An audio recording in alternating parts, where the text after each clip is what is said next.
Good morning and welcome to Ask the Expert. I'm Joe Taylor.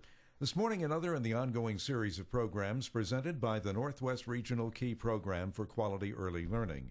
The program, through the Northwest Institute of Research, oversees a grant from the Office of Child Development and Early Learning at the Pennsylvania Department of Human Services and the Department of Education. The goal of the program is to improve the outcomes for young children as they prepare for school. John Poza from the Pennsylvania Key is the host of the program and is with us throughout the series. And John, this morning for a change, we have an in-studio guest. We certainly do, Joe. I'm pleased to welcome Rachel Guenot, who is a colleague of mine from the Pennsylvania Key. She is a preschool program specialist for the Key, and she reviews PreK Counts, and she stays on top of all of the PreK Counts providers in her region, in the central region of Pennsylvania. Of course, PreK Counts is the state's very highly successful preschool program. She brings a wealth of knowledge to the field on the importance of quality early childhood education and works with pre-K teachers on developmentally appropriate practices for young children. Rachel is also an adjunct professor for Northampton Community College's Early Childhood Department and a professional development specialist for the Council for Professional Recognition. So welcome to the program, Thanks, Rachel. John. Thanks for having me today. Oh, so great to have you. You know, for those families who may not be aware of exactly what PreK Counts is, I know that they've heard the name before probably, but what should parents know about what takes place and the expectations that take place in a PreK Counts classroom? Well, the PreK Counts classroom is known as very high quality. Of course, our state wouldn't want to put out any type of grant to programs who were not showing quality. So that's the first thing that we have. The second thing I would want people to know about PreK Counts is even though there are some income guidelines, this program is for working families. It is the guidelines, the income guidelines for this program are extremely high, meaning basically most families fit into the criteria. And that is what I would want people to know, because lots and lots of times I hear we wouldn't qualify. But then whenever I start giving the family size and the income right away, people are like, oh, yeah, we do. So it's out there across many counties in the state. And we would want you to call us, get on the PA Keys website, find out the programs that are available in your area, and contact them. Of course, the website is www.pakeys.org. And you can just basically find the link for PreK Counts, and it'll give you more information. Well, now that we are on that, who then is eligible for PreK Counts? What families in terms of their income? Okay, so for the most part, I use this number. I say if your family size is a family of 4, about $72,000 is the range. So you have to make $72,000 or less in order to be eligible. And as your family size grows, then so does the income number. And as it decreases, if you had 3, it's a little less as well. But it's for working families. It's for families who are out there putting 40 hours a week in at a job and coming home to those childcare bills that are astronomical. So it's to alleviate those families. When you go to work, you know that your child is getting a good quality education, and it's free. And just so folks know, especially those who are in the immediate Du Bois area, we have PreK Counts in Clearfield County, both in Du Bois and in Clearfield. And Rachel has a territory where she provides assistance and technical assistance for providers that are in Clearfield. What are the other counties that you basically service? For me personally, I go as far as McKean and Potter counties. I go to Elk County, Jefferson, Clarion, Armstrong County, Indiana. I have some sites there, as well as Center and Clearfield counties. So I have a large range that I travel back and forth from. Okay. John, if I could ask a broader question, apparently, I guess, Rachel, you've been in the field since 2003. It seems like only lately in the news and political campaigns are we starting to hear about the importance of early childhood education. Why do you think that is? And I guess why has it taken so long? Well, I think it's happening now is because we've been able to establish, good quality data to show support for when you get your child involved in early learning, the outcomes are better for them in their future. So that's the first thing. Now, why has it taken so long? Boy, I wish I knew the answer to that question. I think it's research that's come out. I think it is looking at the state of our nation as a whole. I think it is looking at what we're doing in this field is more than a warm body being present in front of a child. It is using what they're developmentally ready for and putting that into place. And that's where we're professionalizing this field of early childhood education, which hasn't happened it's never happened, and it's time. Yeah, and the statistics show the success of the program. I'm just looking at Children's Progress Update from PreK Counts in the last, a couple of years ago anyway. And in the areas of language and literacy, mathematical thinking, personal and social development, and scientific thinking, I know, there's still a lot of families who may hear mathematical thinking, scientific thinking. Does that take place in preschool? Yes, it does. And a lot of this takes place through play. And you may want to comment on that, Rachel, because children learn through play, and we've talked so much about play and the importance of it, but there are still families who may still believe that play is not something that they don't associate the learning aspect. I want to jump in and tell a story. A friend of mine, a young woman, has two daughters, and one is 4 or 5 years old, and she started going to pre-K, and they're neighbors, and I saw the kid, and I said, "How's it going at pre-K?" She said, "Great." I said, "What are you learning?" She says, "We're playing."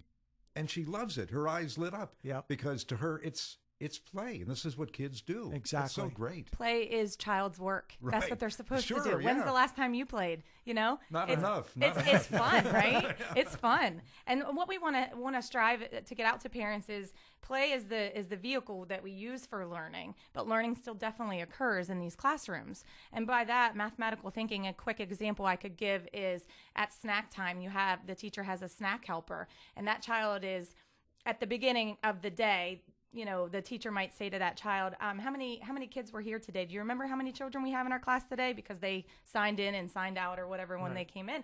And that child might say, 12. Okay, 12. So how many napkins do you think you need for the table?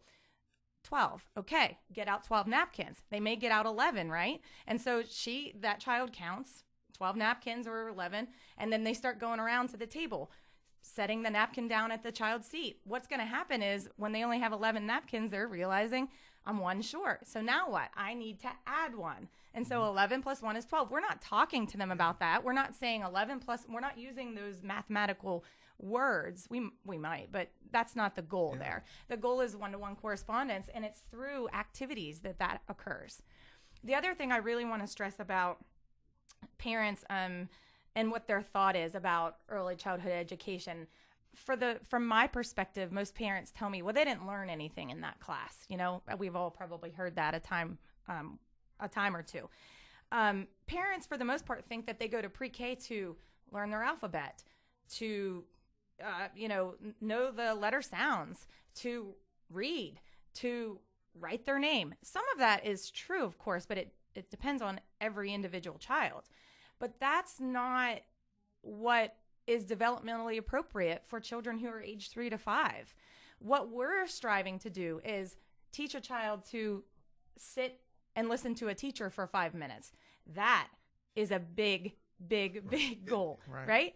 We're teaching children how to be friends, how to make friends. We're teaching children how to be leaders.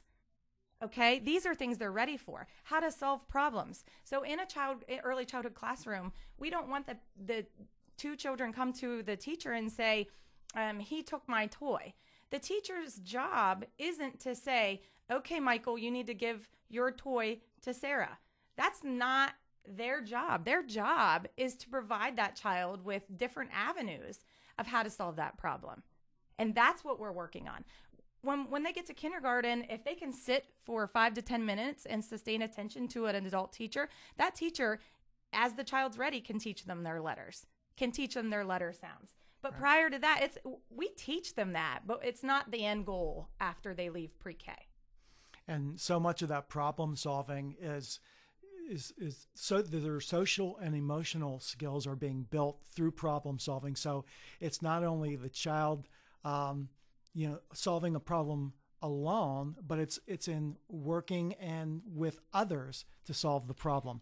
And what greater skill is that for success later in life, not only in school but as an adult, in being able to work together with people. Absolutely. So much progress, I think, is being made to get the word out about pre-K, because more and more people that are talking about that. But the decision to send a kid to pre-K is a parental decision. What work needs to be done to have pre-K as common and accepted as kindergarten now is, which I guess would be addressing the parents, right? Right, it would be. I think that we just need to continue to provide education to families so that they're aware of the different programs that are out there. We need to educate families on what quality education looks like. From what I find, most parents say that they find pre-K programs that are close to where they work or where they live and that are affordable, but they're not necessarily educated in early childhood, so they don't know what to look for as far as, is this a good quality center, or is this, should I travel down the street another mile to another site that may be better for my child? So that's what we're trying to do in Pennsylvania. We do have a quality rating system in Pennsylvania that rates all of our pre-K programs. Star 4 being the highest, and Star 1, just starting out. And we want programs to move up through that star level, and we want parents to be aware of the star level so that they can find the best center for their children. So where would a parent find this information then?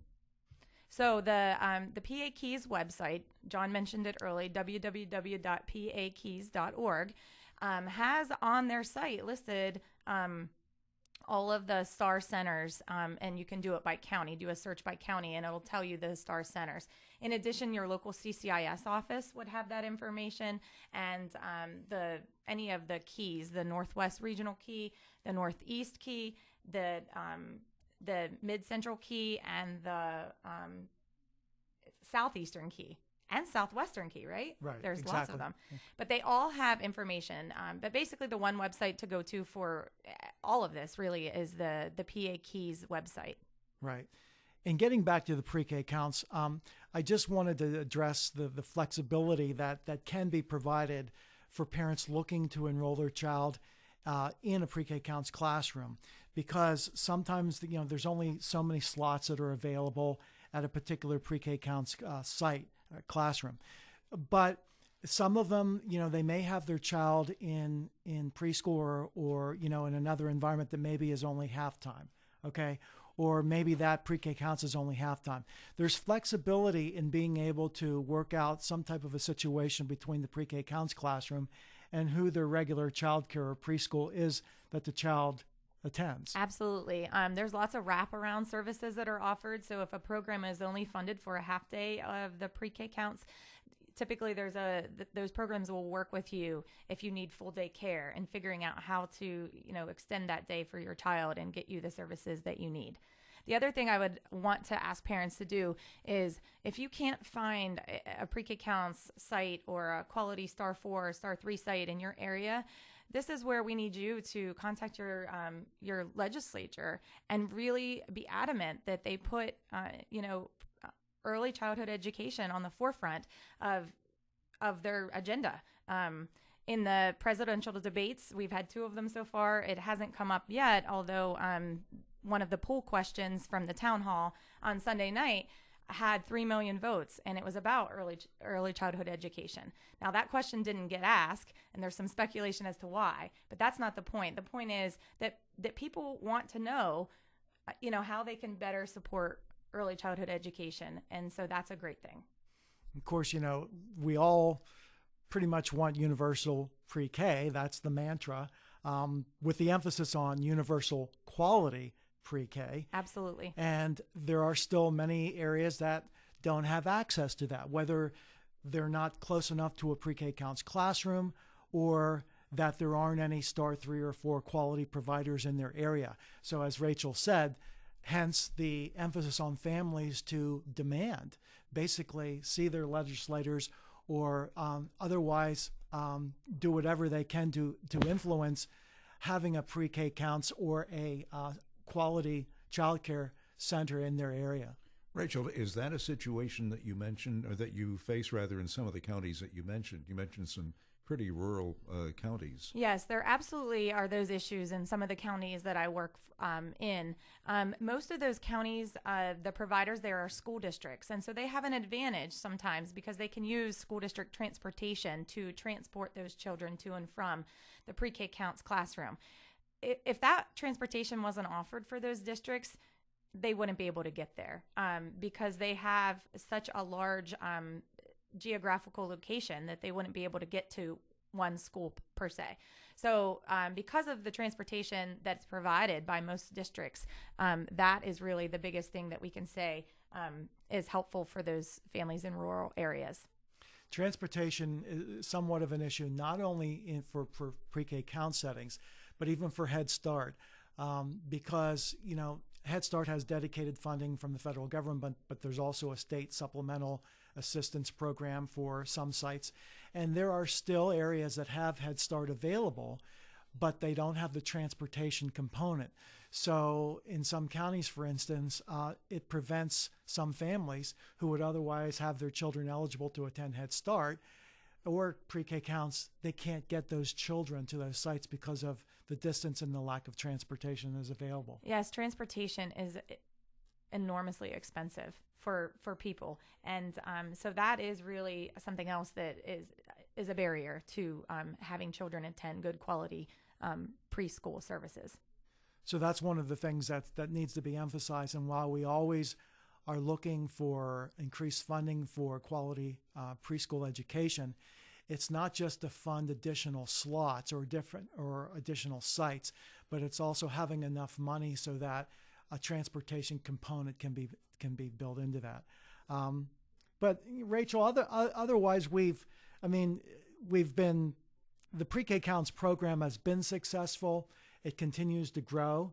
Of course, there's never enough sites, and I'm sure that's something that within the next fiscal year, with our budget process, that something that we hope happens, that we have more sites. Yes, we seem to have good support from the governors we've had in office for good quality early childhood education, and kind of a unique idea out of Philadelphia, and who has PreK Counts grant funding, Head Start supplemental grant funding, as well as child care facilities. But the city of Philadelphia has made a very strong position on early childhood education. They have decided to take their soda tax money and use their soda tax money to fund their own quality preschools. Helping the kids in a couple of ways, right? Yes. Exactly. Helping them in a couple of ways. Absolutely. And I believe this is being considered in Pittsburgh right now as well. It looks like that's what's in the news right now, because, the city of brotherly love has already put that into place, and they're hammering out the details right now. But what they're saying is, hey, we need help. We need kids who are, instead of being in situations that maybe aren't the best quality, we need good quality locations for them to go to. And without, additional funding, they can't do that. So they've made their own funding because they believed and have believed in it so much. And again, Pittsburgh is on the brink of doing the exact same thing. And you know how it is in Pennsylvania, when those big cities come up with these ideas, it doesn't take long before everyone else begins to follow. And John, hopefully that's the case. John, can I ask a general question that I've wondered about, and I'm amazed at this. In Pennsylvania, the mandatory education age is 8 years old. I mean, that just blows my mind. What will it take to get that down, moved to, 4 or 5, where it should be? That's just amazing. That is something we don't like to Very normally talk about, Joe, but we don't like to make it known, but that is true. It's an archaic old law, and that's true. 8 years old, which means that, let's face it, most kids entering kindergarten are 5 years old. Yeah. Let's talk about another aspect of that. Yes, that's true, and it is archaic, as he said, and it needs changed. The other thing is some districts are still implementing half-day kindergarten, okay? Still. And so they're in preschool for a full day at age 3, at age 4, and now they're going to a half day of kindergarten. The thing is, they still expect the same outcomes for the large part for a half day kindergarten as they would expect for anything else. It just needs to, as a 3-year-old, if my children are 5, 6, and 8. So I've gone through this whole process myself.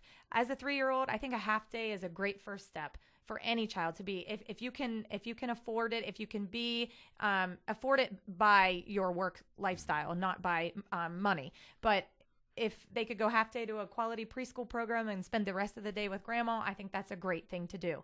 But by the age of 4, it's good for them to be in a quality preschool program. They have nap time there. They'll get a nap if they need it. The teachers are aware of, the developmental things that young children need, and they're going to, make sure they happen. But then they go to age 5 and then they're only in a half day kindergarten, or they actually don't even have to go to kindergarten. And so now what? And it really is something that we need to advocate for as well. Absolutely. And there's an interesting thing playing out right now, Joe and Rachel, in the city of Erie, in the Erie School District, which is financially under duress right now. Their school board is facing a situation where it's on the table of everything they've done in terms of preschool, and they have preschools at elementary schools. They have amazing and PreK Counts are doing a fantastic job. Now they have to because of their financial situation, they're looking at possibly moving their kindergarten to halftime kindergarten. What message does that send? So I'm hoping that the school board doesn't reduce it, and that parents obviously fight that issue, make sure it doesn't happen. Another buzzword I want to kind of put out there. We know that the No Child Left Behind laws have been revised, and they are called Every Student Succeeds Act, ESSA, and that new funding, revised funding, has different avenues to be used for quality preschool. That's something that has not happened before. So these districts who have Title I funding, and this is now called Title II funding, can use those monies, those federal dollars, to implement quality preschool programs. So if you can't figure out the soda tax, and right. Our governor does not, advocate for more money or get his way, I know he wants it. So, but if he doesn't get his way, there are other avenues that I try to talk to folks about and how they can pursue good quality early childhood education. Yeah, that's going to be an interesting transition as we go from No Child Left Behind to the new. It will. And there'll be requirements on school districts. So that's a good thing. It's a good thing. And I think it's in the long run, it's going to really help our early childhood population and increase avenues for opportunities for our young ones. I want to go back to the Erie thing. Yeah. I have a district in Potter County that has a GoFundMe webpage. That's how desperately poor their district is. And it's because in that district themselves, and I know we're winding down here, but in that district themselves, there's a landmass that's owned by the state. And because they don't acquire the same amount per acre in property tax as a residential home does, they don't have, the same amount of the same money in their budget that most people with houses and property taxes pay. Right. That's another problem and another issue that we need to tackle. We could talk all day about those kinds of things. Well, our time has run up. Rachel, thank you so much for being on the program. It was just very informative, and please come back again. Thanks for having me. And that's our program for today. We'll be back in 2 weeks at this same time. In the meantime, you can go online to learn more at papromiseforchildren.com. For John Posa and the Northwest Regional Key Program for Quality Early Learning, I'm Joe Taylor. Thank you for listening, and have a great day.